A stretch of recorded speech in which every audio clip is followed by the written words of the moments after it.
Pintu kotak terbuka, mengenakan rok panjang, Roslong yang sangat bergerak masuk dengan cepat. Roslong dikenal sebagai kecantikan nomor satu di ibu kota. Dia memiliki wajah cantik dan temperamen yang tak tertandingi. Dia mengenakan gaun panjang, yang membuatnya tinggi dan ramping, yang membuatnya sangat menarik.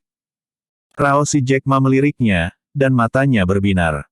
Namun, dia dengan cepat menahan keheranannya dan berkata, silakan duduk.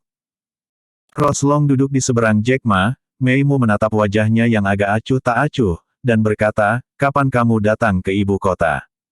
Siang hari ini. Jack Ma berkata dengan ringan. Oh, Roslong menjawab.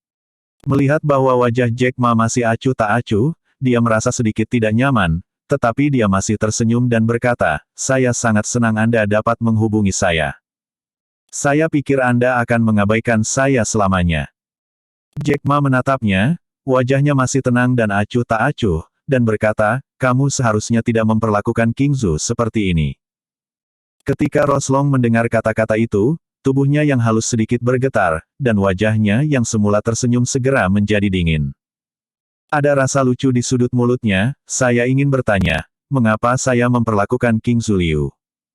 Kamu seharusnya tidak pergi ke Jianghai untuk menemukannya dan mengancamnya. Jack Ma menatap wajahnya yang cantik dan berkata dengan dingin.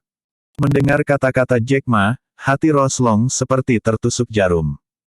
Dia berpikir bahwa Jack Ma mencarinya untuk kembali bersamanya, tetapi dia tidak menyangka bahwa Jack Ma mencarinya hanya untuk memberi King Zhu Liu awal dan mengkritik dirinya sendiri. Seringai muncul di sudut mulut Roslong, mungkinkah King Zhu Liu menggugatmu? Tidak.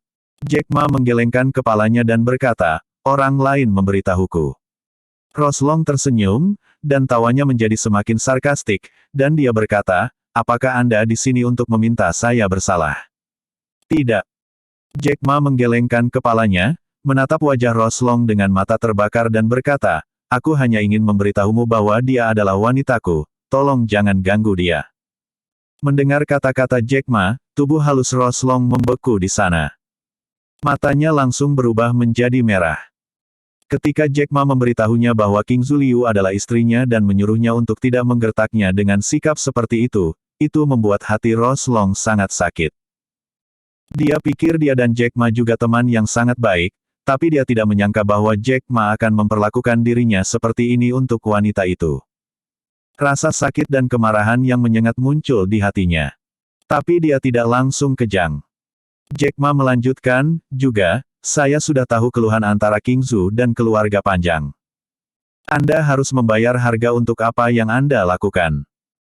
Ketika Roslong mendengar kata-kata itu, tubuhnya yang halus terkejut lagi, dia memandang Jack Ma dan berkata, saya mengerti, Anda mengatakan ini kepada saya untuk memberitahu saya bahwa Anda ingin berdiri dengan King Zhu Liu, dan Anda ingin bersama Roslong saya. Keluarga. Apakah itu musuh? Jack Ma terdiam. Setelah waktu yang lama, dia berkata, itu bukan musuh, hanya saja keluarga panjangmu memaksa ibu King Zhu mati, dan kamu harus membayar harganya.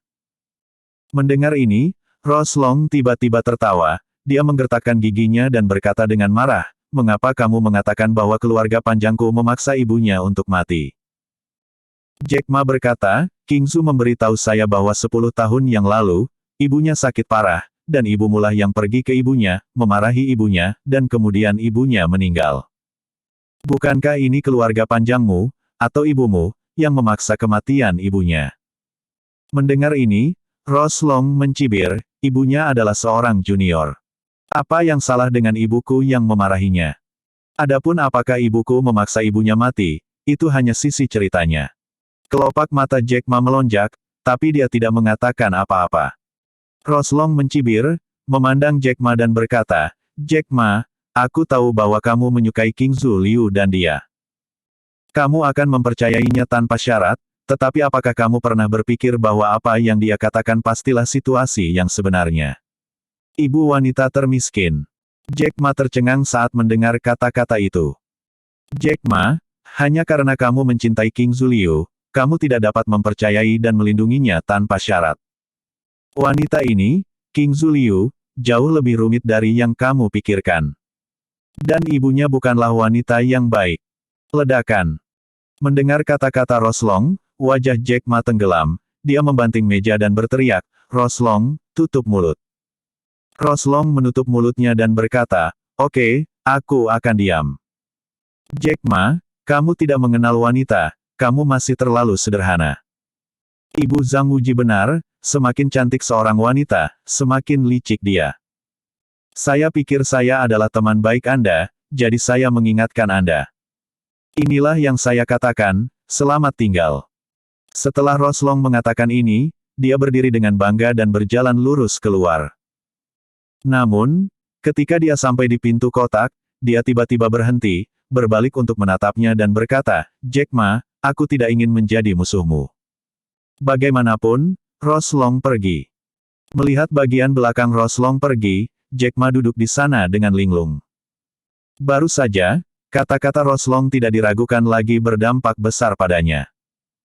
Dia dengan hati-hati merenungkan apa yang Roslong katakan, dan bergumam pada dirinya sendiri, mungkinkah benar-benar ada sesuatu yang tersembunyi di sini.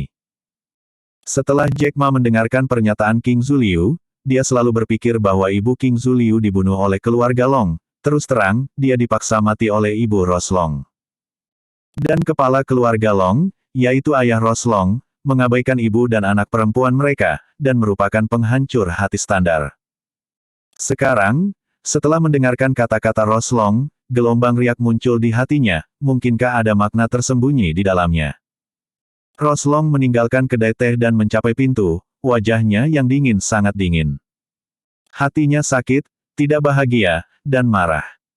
Dia tidak menyangka bahwa Jack Ma akan mengatakan kata-kata acuh tak acuh dan tidak berperasaan seperti itu pada dirinya sendiri untuk wanita itu. Dia perlahan berjalan menuju Rolls-Royce-nya, tetapi dua air mata mengalir di wajahnya tanpa sadar. Melihat wanita tertua datang, Paman Fu tampak sedih, dan buru-buru melangkah maju dan berkata, "Nona, mengapa Anda menangis? Apakah anak itu mempermalukan Anda?" Roslong menggelengkan kepalanya dengan lembut dan berkata, "Tidak apa-apa. Nona, ada apa denganmu? Anak ini tidak pantas untukmu." Fubo menghela nafas pelan. Roslong menatapnya dan berkata dengan berat, "Dia pantas mendapatkannya." Bagaimanapun, Roslong langsung pergi ke mobil. Forber menghela napas ringan, masuk ke mobil, dan Rolls-Royce melesat pergi. Jack Ma tidak dapat menyelesaikan keluhan antara King Zuliu dan keluarga Long. Tetapi mulai dari perasaannya, dia secara alami ingin berdiri di sisi King Zuliu, mempercayai semua yang dikatakan King Zuliu. Dari kata-kata Roslong, dia bisa menebak bahwa pasti ada banyak rahasia tersembunyi tentang apa yang terjadi saat itu. Jack Ma berpikir sejenak di dalam kotak, dan berjalan keluar dari kedai teh tanpa mendapatkan apa-apa. Pada saat ini, sudah jam 4 sore. Dia mengeluarkan ponselnya dan menelepon Zhao Junjiang. Panggilan itu dengan cepat terhubung, dan suara Zhao Junjiang datang, "Daun kecil. Paman Zhao, saya sudah tiba di ibu kota, dan saya ingin melihat penatua Zhao." Jack Ma menyesuaikan nada suaranya dan berkata kepada Zhao Junjiang. Mendengar ini, Zhao Junjiang tersenyum dan berkata, "Oke, datang ke Wisma Wilayah Militer Ibu Kota." "Baiklah, aku akan segera ke sana." Jack Ma tertawa. "Baiklah," jawab Zhao Junjiang. Setelah menyelesaikan panggilan dengan Zhao Junjiang, Jack Ma memanggil mobil dan langsung pergi ke Wisma Wilayah Militer Ibu Kota. Zhao berjuang sepanjang hidupnya, dan ketika dia datang ke ibu kota, dia diatur di Wisma Wilayah Militer Ibu Kota. Setelah tinggal di Wisma, banyak petinggi pergi mengunjunginya. Ini sedikit mengganggu lelaki tua itu, jadi dia memberi perintah kepada putranya, dan dia tidak melihat ada tamu.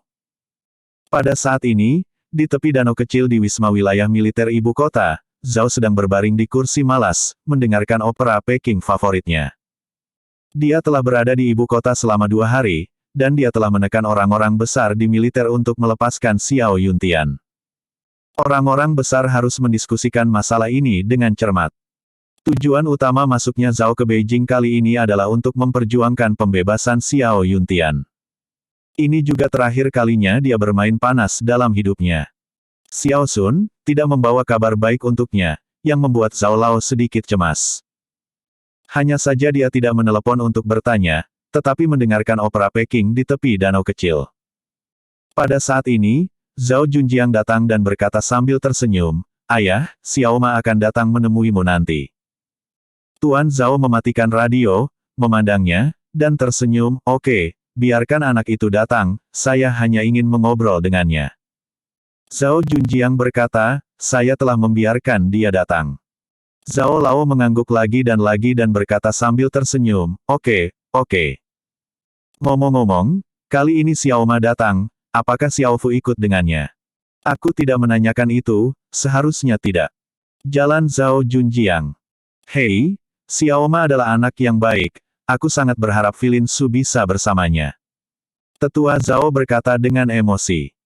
Zhao Junjiang tersenyum dan tidak berkata apa-apa, bagaimana mungkin dia tidak mengetahui pikiran ayahnya. Bahkan, dia juga ingin keponakannya dan Jack Ma menjadi pasangan, tapi sayang Jack Ma sudah punya pacar, yang membuatnya tak berdaya. Beijing, sebuah halaman. Pria tua itu, seperti patung batu, duduk di kursi roda dan diam-diam mendengarkan pria di depannya melaporkan situasinya.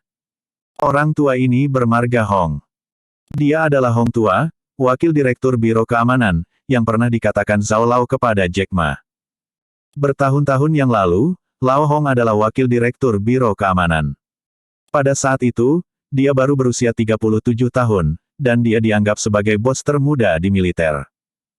Saat itu, banyak orang yang optimistis dengannya dan percaya bahwa ia pada akhirnya bisa pergi ke inti militer, atau bahkan inti negara ini.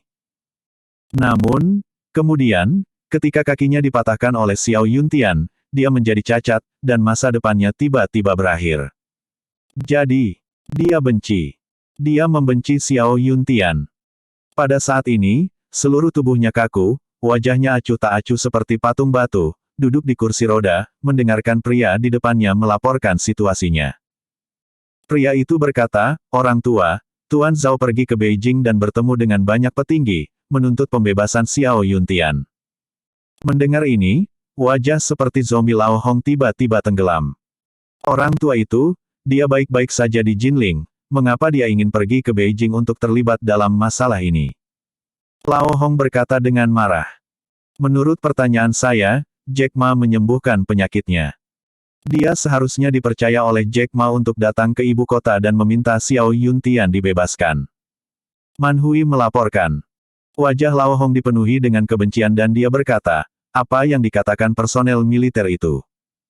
Mereka tidak bisa memutuskan, mereka hanya bisa melaporkan ini ke nomor 1. Lanjut pria itu. "Apa arti angka 1? Lao Hong bertanya.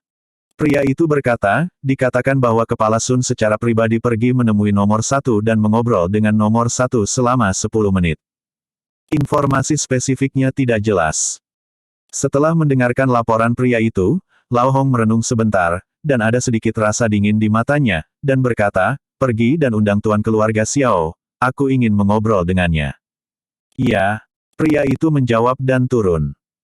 Setelah menunggu pria itu turun, Lao Hong berkata dengan getir, "Orang tua, apakah menurut Anda dengan kualifikasi lama Anda dapat melepaskan Xiao Yuntian?" Sekitar setengah jam kemudian, Xiao Yunfeng, kepala keluarga Xiao, datang. Xiao Yunfeng adalah patriark dari 4 keluarga bangsawan besar, tetapi ketika dia melihat Lao Hong, dia cukup sopan dan dengan hormat memanggil, "Paman Hong." Lao Hong menatapnya dan berkata dengan ringan, "Duduklah." Lao Hong duduk di depan Lao Hong, ekspresinya berubah, dia memandang Lao Hong dan berkata, "Paman Hong, apakah Anda ada hubungannya dengan saya?" Old Hong berkata, "Saya mendengar bahwa jenis liar itu membuat keributan besar untuk pesta ulang tahun ayahmu. Dia bahkan memberimu sebuah guci." Mendengar apa yang dikatakan Lao Hong, wajah Xiao Yunfeng tiba-tiba tenggelam, dan dia berkata, "Ya, ada hal seperti itu. Aku juga mendengar bahwa ayahmu mengenali anak itu di tempat." Lao Hong memandangnya dan bertanya. "Iya," kata Xiao Yunfeng. "Berani bertanya pada Patriark Xiao, bagaimana kamu akan menghadapi anak ini?" Lao Hong memandang Xiao Yunfeng dan bertanya. Xiao Yunfeng secara alami ingin membunuh Jack Ma, tetapi alih-alih mengatakannya langsung, dia mengubah topik pembicaraan dan berkata, "Paman Hong, kamu tidak hanya mencariku untuk ini, kan? Itu benar, bukan itu masalahnya. Saya mendengar bahwa Penatua Zhao dari Jinling telah datang ke Beijing. Apakah Anda tahu tentang ini? Lao Hong bertanya pada mata Xiao Yunfeng. Lao Hong memperhatikan bahwa ketika dia menanyakan pertanyaan ini, mata Xiao Yunfeng berkedip. Old Hong sudah melihatnya, dan Xiao Yunfeng pasti sudah mengetahuinya. Xiao Yunfeng secara alami sudah tahu bahwa Tuan Zhao telah memasuki ibu kota dan meminta Xiao Yuntian untuk dibebaskan. Mendengar kabar itu, dia juga kaget. Dia tidak menyangka bahwa satu-satunya bapak pendiri yang masih hidup akan benar-benar pergi ke Beijing untuk meminta militer membebaskan Xiao Yuntian. Tanda seru. Ini menempatkan dia di bawah banyak tekanan. Juga dipenuhi rasa takut. Jika Xiao Yuntian benar-benar dibebaskan, yang pertama pasti tidak akan memaafkan dirinya sendiri. Lagi pula, saat itu, dialah yang mengirim orang untuk memburu Santi Ma yang menyebabkan dia mati di dunia es. Aku tahu. Xiao Yunfeng mengangguk. Lalu apa yang akan kamu lakukan? Hong tua bertanya balik. Xiao Yunfeng menghela nafas dan berkata, Paman Hong, menurutmu? Lao Hong mencibir dan berkata, tentu saja aku tidak ingin melepaskan Xiao Yuntian. Xiao Yunfeng juga berkata, saya secara alami tidak menginginkannya lagi. Ketika Lao Hong mendengar kata-kata itu, dia tertawa, tetapi senyumnya tampak sangat aneh dan menakutkan. Karena kita telah mencapai konsensus, kita harus menghentikan masalah ini, kata Lao Hong. Ya, itu harus dihentikan. Xiao Yunfeng juga mengangguk. Apa yang bisa kamu lakukan? Lao Hong bertanya balik. Xiao Yunfeng memandang Lao Hong dan berkata, Paman Hong, Anda dulu adalah wakil direktur Biro Keamanan. Menurut pendapat saya, terserah Anda untuk bertindak.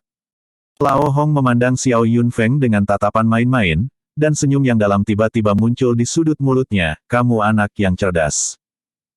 Xiao Yunfeng tersenyum dan berkata, Paman Hong, kamu akan menghentikan Xiao Yuntian agar tidak dibebaskan dari atas, dan aku akan membunuh benih jahat itu. Kita terbagi dalam kerja sama, bukan? Ketika Lao Hong mendengar kata-kata itu, dia juga tersenyum, kamu benar, ini adalah pembagian kerja. Tapi, kudengar ayahmu tidak ingin kamu menyentuh anak itu. Mendengar ini, Xiao Yunfeng hanya bisa mencibir dan berkata, Paman Hong, ayahku sudah bingung. Jika dia tidak membunuh anak ini pasti akan menjadi bencana bagi keluarga Xiaoku. Ketika Lao Hong mendengar kata-kata itu, dia mengangguk dan berkata, ya, apa yang kamu lakukan benar, anak ini benar-benar tidak bisa tinggal. Ya, itu saja. Ya, Xiao Yunfeng mengangguk. Setelah diskusi antara dua rubah tua, Xiao Yunfeng meninggalkan halaman Lao Hong. Xiao Yunfeng sedang duduk di atas Rolls-Royce. Wajahnya muram. Ketika dia memikirkan lelaki tua itu Zhao Lao, menyeret tubuh lamanya, datang ke ibu kota dari Jinling, dan meminta orang-orang besar itu untuk melepaskan Xiao Yuntian, hatinya dipenuhi dengan kebencian.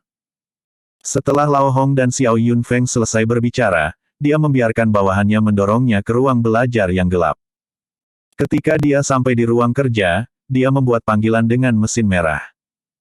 Segera setelah telepon terhubung, senyum muncul di wajah dingin Lao Hong seperti patung batu, Xiao Bai, saya Lao Hong. Tuan Hong, halo. Suara pria parubaya datang dari telepon. Hehe, Bai Sue, izinkan saya bertanya, apakah pemimpin lama ada di sini? Saya ingin bertemu dengan pemimpin lama, kata Lao Hong sambil tersenyum. Pemimpin lama ada di sini, tunggu aku akan melapor, kata Bai Sue. Oke. Lao Hong menanggapi dengan sopan dan diam-diam menunggu Xiao Bai untuk melapor. Setelah beberapa saat, Bai Sue kembali dan berkata kepada Lao Hong, kepala sekolah Hong, pemimpin lama berkata bahwa kamu tidak nyaman, dan dia akan datang menemuimu nanti. Lao Hong buru-buru berkata dengan penuh semangat, betapa bagusnya ini, biarkan aku melihat pemimpin lama. Bai Sue berkata, Tuan Hong, berhenti berdebat, apakah Anda tidak mengerti temperamen pemimpin lama? Oke, kalau begitu aku akan menunggu pemimpin lama tiba di rumah, kata Lao Hong. Iya. Lao Hong dan Xiao Bai mengakhiri panggilan dengan sentuhan emosi di wajah mereka. Dia tidak menyangka bahwa dia telah menjadi lumpuh, dan pemimpin tua itu masih bisa datang menemuinya, yang memenuhinya dengan emosi. Sekitar setengah jam kemudian, sebuah mobil bendera merah khusus diparkir di gerbang halaman Lao Hong. Seorang satpam berseragam militer segera turun dari mobil, membuka pintu belakang, dan turun dari mobil dengan bantuan seorang lelaki tua. Pria tua itu, dengan rambut beruban dan kerutan, mengenakan setelan tunik Cina. Di matanya, ada pancaran kecemerlangan, dan pada pandangan ini, dia tampak seperti pria besar yang telah lama berada di posisi teratas. Jika Anda tahu sesuatu tentang kelas atas kerajaan Huaxia, kemudian, Anda dapat mengenali bahwa lelaki tua ini adalah pemimpin inti kerajaan Huaxia. Tapi, dia sudah pensiun. Sekarang, jaga dirimu baik-baik.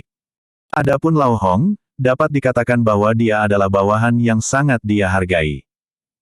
Ketika Lao Hong melihat lelaki tua itu datang, dia sedang duduk di kursi roda dengan wajah terkejut, pemimpin tua, sama-sama. Nama keluarga pemimpin lama adalah Chen, jadi sebut saja dia Chen Lao. Chen Lao berjalan di depan Lao Hong, memegang tangannya dengan erat, dan berkata, "Lao Hong, aku telah berbuat salah padamu." Ketika Lao Hong mendengar kata-kata itu, arus hangat mengalir melalui hatinya, dan dia hampir meneteskan air mata. Tubuhnya yang seperti batu juga tampak meleleh. Pemimpin tua, hei. Old Hong hendak mengatakan sesuatu, tetapi ketika kata-kata itu keluar dari mulutnya, dia tidak bisa mengatakan sepatah kata pun, dan bibirnya bergetar. Saya mengerti, tidak perlu dikatakan lagi. Chen Lao memegang tangannya dengan erat dan berkata, "Pemimpin tua, tolong." Lao Hong diundang. Chen Lao mengangguk. Kemudian, bawahannya mendorong kursi roda Lao Hong dan mengundang Chen Lao untuk memasuki halaman. Memasuki ruang resepsi, Chen Lao dan Lao Hong mengambil tempat duduk mereka. Chen Lao memandang Lao Hong dan bertanya dengan prihatin, "Bagaimana keadaan tubuhmu?"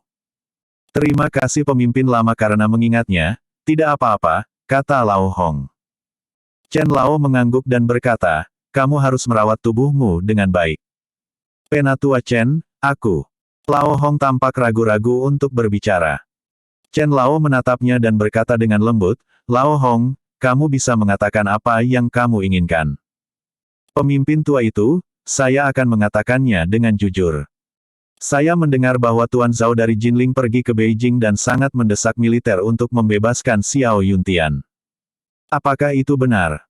Lao Hong memandang Chen Lao Dao. Chen Lao mengangguk dan berkata, "Ada hal seperti itu." "Apa artinya itu?" Lao Hong bertanya. "Artinya di atas harus ada tim ahli yang diundang untuk melakukan pemeriksaan fisik terhadap kondisi fisik Xiao Yuntian. Jika kondisi mental Xiao Yuntian baik, dia bisa dibebaskan," kata Chen. Ketika Lao Hong mendengar kata-kata itu, tubuhnya terkejut, dan keluhan di wajahnya menjadi lebih kuat. Dia mengertakkan gigi dan berkata, "Pemimpin tua, Xiao Yuntian tidak bisa dilepaskan." Chen Lao melirik kaki Lao Hong yang hancur dan menghela nafas, "Aku tahu, kamu membencinya karena menghancurkan tubuh dan masa depanmu. Tapi harus dipahami bahwa dia adalah pahlawan negara, jika dia telah dilindungi di sana, itu tidak sopan kepada pahlawan negara. Jika kita membiarkan generasi mendatang tahu bahwa kita memperlakukan pahlawan seperti ini, bagaimana mereka akan memarahi kita?" Lao Hong mendengar kata-kata itu dan berkata, "Pemimpin tua, saya mengerti apa yang Anda katakan, dia adalah pahlawan negara, dan dia harus dihormati. Namun, dia mematahkan kakiku dan menghancurkan masa depanku, jadi lupakan saja. Apakah saya, Hong Yunyun, bukan pahlawan negara? Saya juga pernah berada di garis depan, berperang di Vietnam, dan saya telah lahir dan mati untuk negara ini, apakah negara mengabaikan saya begitu saja? Hong tua. Xiao Yuntian telah dipenjara selama lebih dari 20 tahun, dan istri serta anak-anaknya semuanya mati. Bagaimana menurutmu?" Chen Lao menatapnya dan berkata dengan tegas, "Jika Anda bukan orang pertama yang mencurigai pemberontakannya dan menyebabkan kecelakaan, apakah dia akan menemukan Anda? Omong-omong, bukankah itu salah Anda sendiri?" Lao Hong mendengarkan kata-kata keras Chen Lao, wajahnya jelek, dan air mata tidak bisa membantu mengalir. "Iya, saat itu, ketika Xiao Yuntian kehilangan kontak selama misinya. Orang pertama yang mencurigai pengkhianatan Xiao Yuntian adalah Hong Yunyun. Karena kecurigaannya itulah Xiao Yuntian menjadi terkenal. Setelah itu, keluarga Xiao tidak melakukan apa-apa lagi, mereka langsung menyatakan bahwa Xiao Yuntian dikeluarkan dari keluarga, dan istrinya juga dikeluarkan dari keluarga. Kemudian, istri dan anak-anak Xiao Yuntian meninggal secara tragis. Omong-omong, pelaku dari semua ini adalah Hong lamanya. Sekarang, dia mengeluh tentang keluhannya, Rao adalah pemimpin lamanya Chen Lao, dan dia tidak tahan lagi. Pemimpin lama, saya akui bahwa saya adalah orang pertama yang mencurigai pemberontakan Xiao Yuntian, tetapi dia kehilangan kontak begitu lama pada waktu itu, sebagai pemimpin langsungnya, saya mencurigainya melakukan pemberontakan, bukankah begitu? Lao Hong membela. Chen Lao mendengar kata-kata itu, melambaikan tangannya dan berkata, Anda telah mengatakan ini ratusan kali, saya tidak ingin mendengarkannya. Bagaimanapun, di atas memiliki pengambilan keputusan sendiri, dan saya tidak akan pernah ikut campur. Pemimpin tua. Lao Hong menjerit, air mata mengamuk, Xiao Yuntian benar-benar tidak bisa melepaskannya. Hong Yunyun. Setelah bertahun-tahun, tidak bisakah kamu melepaskannya? Chen Lao berkata dengan tegas. Pemimpin lama, Anda salah paham. Sebenarnya, keluhan pribadi saya kecil, tetapi keamanan nasional besar. Teriak Lao Hong. Mengapa kamu mengatakan itu? Chen Lao menatapnya dan berkata. Old Hong berkata, pemimpin tua, pikirkanlah, Xiao Yuntian pernah menjadi agen rahasia kita yang paling kuat, dan dia menguasai banyak rahasia negara. Dan sekarang dia telah dibutakan oleh kebencian, dan kondisi mentalnya sangat tidak stabil. Jika dia benar-benar dibebaskan, jika dia memiliki dua hati, maka itu akan menjadi ancaman besar bagi keamanan nasional. Bukannya tidak ada pelajaran sebelumnya, pemberontakan utara, 40 tahun yang lalu adalah pelajaran dari darah kita. Apa yang dikatakan Lao Hong cukup lugas. Setelah mendengarkan kata-kata Lao Hong, ekspresi Chen Lao langsung berubah. Lao Hong dengan cepat melirik wajah Chen Lao, dan seringai suram muncul di sudut mulutnya. Dia tahu bahwa bos atas akan lebih mempertimbangkan harmoni dan stabilitas negara ini. Jika faktor tidak stabil Xiao Yuntian dilepaskan, itu akan menjadi ancaman bagi negara. Inilah yang tidak ingin dilihat oleh orang-orang di atas. Dia membujuk manajemen atas dari sudut ini, dan manajemen atas pasti akan mempertimbangkannya dengan serius. Kata-kata yang baru saja dia katakan baru saja mengenai hati Chen Lao. Chen Lao berpikir sejenak, dan wajahnya menjadi semakin jelek. Dia tahu kemampuan Xiao Yuntian, berpikir bahwa ketika dia sedang dalam misi, dia menghancurkan beberapa pangkalan militer musuh sendirian. Kelas orang ini hanyalah monster. Jika dia dibebaskan, dengan kebenciannya saat ini dan keadaan spiritualnya, dia mungkin benar-benar menjadi ancaman bagi negara. Selain itu, lebih dari 40 tahun yang lalu, pemberontakan utara adalah pelajaran berdarah. Pemimpin lama, keluhan saya kecil, tetapi saya lebih memikirkan negara ini. Negara kita telah keluar dari perang dan akhirnya stabil dan harmonis. Apakah Anda ingin memaafkan faktor yang tidak stabil seperti itu dan ada di dunia? Chen Lao mendengar kata-kata itu, bibirnya sedikit menggeliat, tetapi dia tidak mengatakan apa-apa. Lao Hong tersenyum bangga, dia tahu bahwa kata-katanya telah menyentuh hati pemimpin lama. Pemimpin tua, tolong pikirkan secara mendalam, dan tolong pikirkan secara mendalam dari atas. Lao Hong berkata seolah-olah dia sedang melayani negara dan rakyat. Chen Lao merenung sejenak, lalu berdiri tiba-tiba, dan berkata, Hong tua, kamu benar. Masalah Xiao Yuntian bukan lagi dendam pribadi. Xiao Yuntian adalah kotak ajaib Pandora, dan tidak boleh dibuka dengan mudah. Chen Mingcha tua. Lao Hong tersenyum bangga, tapi ekspresinya penuh kekaguman. Hong tua, istirahatlah yang baik, aku pergi. Setelah Chen Lao selesai berbicara, dia pergi dengan ekspresi yang rumit. Pemimpin tua, aku akan mengirimmu. Lao Hong mengirim Chen Lao ke pintu, dan tiba-tiba melemparkan pesan ledakan ke Chen Lao, mengatakan, Chen Lao, Anda mungkin tidak tahu. Putra Xiao Yuntian masih hidup, dan putranya juga sangat terampil. Hebat, jika Xiao Yuntian dilepaskan dari atas, dan ayah dan anak mereka akan bersatu untuk membalas dendam, maka ibu kota akan benar-benar kacau. Ketika Chen Lao mendengar kata-kata itu, tubuh lamanya bergetar lagi. Dia menatap Lao Hong dan bergumam, "Lao Hong, kamu berpikir cukup jauh, aku akan pergi melihat nomor 1 segera." Old Hong mengangguk berat, dengan ekspresi kasihan. Ketika Chen Laoyi masuk ke mobil dan pergi, Lao Hong melihat ke mobil yang berangkat, dan tidak bisa menahan senyum di sudut mulutnya. Dia bergumam, "Xiao Yuntian Xiao Yuntian, tetaplah di kandang selama sisa hidupmu." Setelah Lao Hong tersenyum bangga, dia meminta bawahannya untuk menghubungi Xiao Yunfeng. Xiao Yunfeng menjawab telepon dan bertanya, "Paman Hong, ada apa?" Lao Hong tersenyum dan berkata, "Jangan khawatir, Xiao Yuntian tidak akan pernah dibebaskan." Ketika Xiao Yunfeng mendengar ini, dia juga tersenyum dan berkata, "Paman Hong masih punya cara." Haha. Old Hong tersenyum bangga. Tepat ketika Jack Ma hendak tiba di wisma area militer, Zhao Lao menerima telepon dari Xiao Sun. Setelah mendengarkan telepon, Zhao tampak sangat senang. Karena, di bawah tekanannya, manajemen atas memutuskan untuk melepaskan Xiao Yuntian. Namun, militer harus mengatur tim ahli medis untuk melakukan penilaian kondisi mental Xiao Yuntian. Dia tidak bisa menahan tawa dan berkata, "Sepertinya orang-orang kecil itu masih memberiku wajah." Penatua Zhao sangat senang, dia berencana untuk menunggu Jack Ma datang, dan memberitahu Jack Ma kabar baik. Pada saat ini, Jack Ma sudah tiba di luar wisma area militer. Ini adalah pembangkit tenaga militer bintang 5. Mereka yang memulihkan diri di sini pada dasarnya adalah orang-orang besar di atas tingkat umum. Ketika Jack Ma tiba di pintu, 2 polisi bersenjata dengan peluru tajam segera menghentikannya. "Tempat militer, cepat pergi."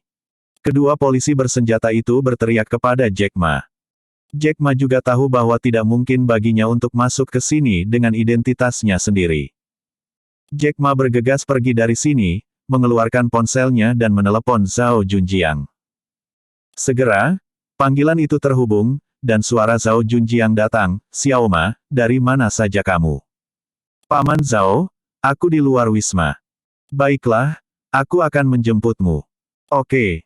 Jack Ma menjawab dan berada di luar wisma, menunggu Zhao Junjiang menjemputnya. Pada saat ini, sebuah kendaraan off-road militer berhenti di sampingnya, dengan kepala mencuat dari jendela, dan menggoda Jack Ma, "Jack Ma, apa yang kamu lakukan di sini?" Jack Ma melihat orang itu adalah Qin Qiong, dan alisnya sedikit terkunci.